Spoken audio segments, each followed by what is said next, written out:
अध्याय 11वा खड्गदंष्ट वध. श्री मार्तंड देवाने संजीवनी मंत्राच्या साह्याने देवसेनेतील मृत सैनिकाचा पुन्हा जीवनदान दिले. हे ऐकल्यावर मल्लासूर अतिशय चवताळला. त्याने लागलीच युद्धभूमीवर जाण्याचा निर्णय घेतला. मात्र मणिदैत्याने त्यास प्रवृत्त केले आणि तो स्वतः रणभूमीवर उतरण्यास सज्ज झाला. मल्लासुराच्या सैन्याचा सेनापती पराक्रमी दैत्य खड्गदंष्ट आपल्या स्वामीस म्हणाला, महाराज, तुम्ही मुळीच चिंता करू नका. मी तुमच्या मनातील सर्व काही जाणले आहे. माझ्यासारख्या निष्ठावंत शूर सेवक असताना आपण रणभूमीवर जाण्याची आवश्यकता नाही. तुम्ही मला फक्त आज्ञा द्या. मी सर्व देवसैनिकांची मुंडकी तुमच्या समोर हजर करतो. खड्गदंष्टाचे हे बोलणे ऐकून मल्लासुरास आनंद झाला. त्याने खड्गदंष्ट यास युद्धभूमीवर जाण्याची आज्ञा दिली. एवढेच नाही तर मल्लासुराने खड्गदंष्टासोबत 3 लाख हत्ती, 10 लाख रथ, 5 लाख राक्षस व अगणित पायदळ पाठविले. अशा रीतीने खड्गदंष्ट मोठ्या अभिमानाने हत्तीवर विराजमान होऊन मोठ्या दिमाकाने रणभूमीवर दाखल झाला. खड्गदंष्टाचे हे विराट आणि विशाल सैन्य पाहिल्यानंतर श्री मार्तंड भैरव कार्तिकेस म्हणाले, तुझा शत्रू तुझ्याशी युद्ध करण्यासाठी येत आहे. तू त्याला यमलोकी पाठव. माझा आशीर्वाद तुझ्या पाठीशी आहे. श्री मार्तंड भैरवाची आज्ञा शिरोधार्ह मानून कार्तिकेय खड्गदंष्टाशी युद्ध करण्यासाठी रणभूमीच्या दिशेने निघाला. आपल्या देवसेनेसोबत कार्तिकेय युद्धभूमीवर आला तेव्हा त्यास पाहून खड्गदंष्ट म्हणाला, तुझ्यासारख्या ब्रह्मचारी माणसास हे युद्ध न करता आई वडिलांची सेवा करीत राहा. खड्गदंष्टाच्या या उपरोधी बोलण्यामुळे कार्तिकेय अतिशय संतापला. त्याने आवेशाने दैत्य सैन्यावर सहस्त्रवधी बाण सोडले. दैत्य सैन्यानेही देवसैन्यावर बाणांचा अपरंपार वर्षाव केला. दोघांमध्ये घनघोर युद्धास सुरुवात झाली. खड्गदंष्टाने कार्तिक स्वामीच्या रथावरील भगवा ध्वज मोडून टाकला. तसेच त्याच्या हातातील धनुष्य सुद्धा आपल्या तीक्ष्ण बाणांनी तोडले. त्यानंतर खड्गदंष्टाने सोडलेल्या 6 दिव्य बाणांची कार्तिक स्वामीच्या स्वर्ण रत्नजडित देदीप्यमान मुकुटाचे 6 तुकडे झाले. त्यानंतर खड्गदंष्टाने आणखी 12 बाण सोडले. ते कानाच्या कुंडलाशी भिडले व कुंडलाचे विविध 12 छोटे छोटे भाग झाले. एका पाठोपाठ सोडलेल्या बाणामुळे कार्तिकेय संभ्रमित झाला. त्याला काय करावे हे सुचत नव्हते. दोघांचेही पारडे दोलायमान स्थितीमध्ये होते. दोघा महारथीने एकमेकावर बाणांचा वर्षाव केला. तसेच अनेकानेक तोडीस तोड अशी शस्त्रेही वर्षावली. मात्र अनुभवाच्या जोरावर खड्गदंष्ट हा कार्तिक स्वामींना भारी पडू लागला. त्याने काही अमोघ अस्त्रांची एकाकी वर्षाव केला. त्यास उत्तर देण्यासाठी सिद्धता कार्तिक स्वामीकडे नसल्याने ते मूर्छित झाले. आपला नेता हतबल झाल्याचे पाहून देवसेनेने बल संपुष्टात आले. सर्व पांगापांग झाली. विजयाच्या उन्माद खड्गदंष्ट आणि देवसेनेवर चाल करून गेला आणि त्याच्या आघाताने शेकडो हजारो देवसैनिक मातीमोल झाले. मात्र काही काळानंतर कार्तिक स्वामी सावध झाला. त्याने खड्गदंष्टाने रणांगणावर घातलेल्या धुडगुसाची नोंद घेतली आणि आपल्या भात्यातील अतिशय सहारक दिव्य शक्ती काढली. श्री शिवाच्या नामाचा गजर जप करून ती भयंकर दिव्य शक्ती खड्गदंष्टाच्या दिशेने फेकली. कार्तिकेय म्हणाला, खड्गदंष्टा, आता शेवटी तरी देवाचे स्मरण कर. तुला यमलोकी पाठविण्यास मी पूर्णपणे समर्थ आहे. तुझा नाश करण्यासाठीच मार्तंड भैरवाने मला पाठविले आहे. आता हिम्मत असेल तर या दिव्य शक्तीपासून स्वतःचा बचाव कर. कार्तिक स्वामींनी सोडलेल्या त्या भव्य दिव्य शक्तीच्या अनुपम तेजाने सर्व दिशा उजळल्या. त्या अनुपम शक्तीच्या दिशेने खड्गदंष्टाने सहस्त्रावधी बाणांचा वर्षाव केला. मात्र ते सर्व बाण वाया गेले. खड्गदंष्ट पळून जाऊ लागला. तरीही त्या शक्तीने खड्गदंष्टाचा पाठलाग केला. पळता पळता खड्गदंष्ट तोल जाऊन आपटला. त्या सरी ती दिव्य शक्ती त्याच्या छातीवर जोराने आदळली. त्या शक्तीचा आघात सहन न झाल्याने खड्गदंष्ट मृत्युमुखी पडला. अतिशय बलशाली असा खड्गदंष्ट सेनापती धरणीवर कोसळला. हे दृश्य पाहून देवदेवतांनी कार्तिकेयावर पुष्पवृष्टी केली.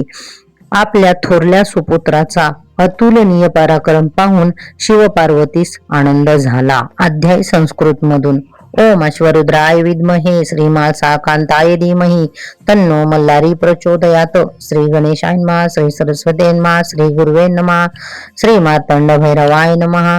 जयाद्रिवासी माळसापती प्रताप गहना आनंद मूर्ती भक्त काम कल्पद्रुमा जगतपती भंडार उदळे निशिदिनी पूर्वाध्यायी केले कथन मारिले मल्लासुराचे सैन्य देवाचा हर्ष उत्संबळून जात असे ते समयी सनत कुमार उवाचे सांगे ऋषी प्रती श्रवण करा एकाग्रचित्ती ऐके मार्तंड भैरवाची कृती श्रवण करिता पाप नाशे मल्ल सभेत येऊन बैसला बोलाविले सकळ सैनिकाला म्हणे माझा रथ आणारे पहिला युद्धाशी मी जाईन सेनापती खड्गदंष्ट विख्यात मल्लास कर जोडून विनवित आज्ञा द्यावी मज बहुत अंत करण्या शत्रूचा रती बैसोनी सेनापती आपले सैन्य घेऊन सांगती रणवाद्य वाजवीत गजती येता झाला रणभूमीस 5 लक्ष अश्वस्वार 10 लक्ष रती थोर 40 लक्ष गजस्कंदी वीर पदाती अशी गणती नशे सहस्त्र छत्रे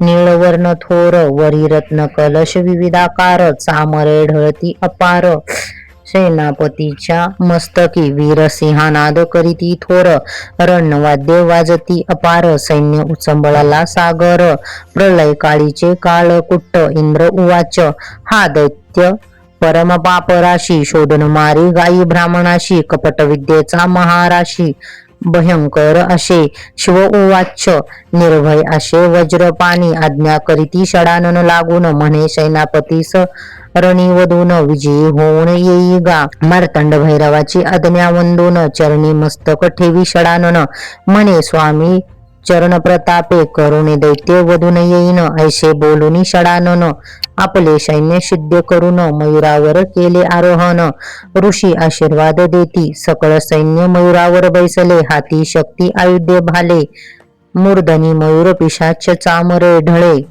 तेने शोभे दिसतसे दोन्ही सैन्यांची समदृष्टी होता पाहुनी धूर्तजटी भस्म मंत्रुनी एक मुठ्ठी दैत्य सैन्यावरी टाकिले भस्म प्रभावे करून दैत्य हृदयी भय संचारून युद्ध उत्साह गेला भंगून क्षण माझी ते वेळे दैत्य सेनापती प्रतापवंत रणपंडित असे विख्यात म्हणे सकळ कुमार बाळे बहुत मजशी काय युद्ध करती दैत्य सैन्य पती हसूनी बोलतशे तुम्ही युद्धाशी आला कैसे मज तरी सैन्याची गरज नशे एकटाच मी युद्ध करीन तुझा बाप बहुत पिसा मुला तुला पाठवी युद्धाया लज्जा कशी नाही मनी त्याच्या तुझ मी प्राणदान देताशे जाऊन सांग तुझे बापाशी म्हणे इंद्रास पाठवा युद्धाशी नाही तरी तुम्ही जाऊन स्वतःशी युद्ध करावे निजबळे मग शनमुखे त्वरे करून अशिंदष्टवंदीला सहस्त्रबाणी दैत्यबाण येताक्षणी खडगे करुनी तो तोडीतशे शनमुखे दैत्याचा सारथी मारिला ध्वज त्याचा तोडून टाकिला दैत्य सैनी थोर अकांत झाला भय सुटले दैत्य सैन्याशी सैन्य भंगले पाहून अशी दंष्टावीर युद्ध कळा जो जाणतो थोर धैर्याचा मेरू तो खरोखर तेने सहस्त्र निवारले बाणांचा वर्षाव करी स्वामीवर मयूर नभी उडवी ताराकार मयूर आकाशी उडता पाहुनी कंठविंदीला तेने मयूराचा स्वामी दुजा मयूरावर बैसला दैत्यबाणे करुणी त्राशीला दैत्य सेनापती मनी घाबरला न सुचे काहीच तयाशी मग निर्वाणीचा बाण काढून लाविला धनुष्यास त्वरे करून स्वामी बिंदीला न लागता क्षण मूर्छा आली स्वामीशी मुहूर्तावरी सावध होऊन तारकारी तव सैन्य गेले दिगंतरी विचार करी म्हणी याचा वध कैसा करावा तेने अस्त्रे शक्ती अभिमंत्रिती शतघंटा विलंबती आगळी हृदयी आठवणिया चंद्रमौळे निजवळे दैत्यावरी टाकिली हत्तीची शक्ती गेली सुटुनी दैत्य हृदयावरी आदळली जाऊन दैत्य हृदय गेले विराधून प्राण गेला दैत्याचा स्वामीने पाहिले आपुले सैन्य समग्र निमाले युद्ध करून मग अमृत संजीवनी मंत्र जपून देवसैन्य समग्र उठविले स्वामी जयवंत झाला सर्व देवानी जय जयकार केला मयुरावरी स्वामी जाऊन बैसला मिरविता आला शिवसभेत इति श्री मल्हार पुराणे सप्तशती ग्रंथे खड्गदंष्ट वधो नाम एकादशो अध्याय. श्री मल्लारी चरण अर्पितमस्तु. श्रीरस्तु शुभं भवतु.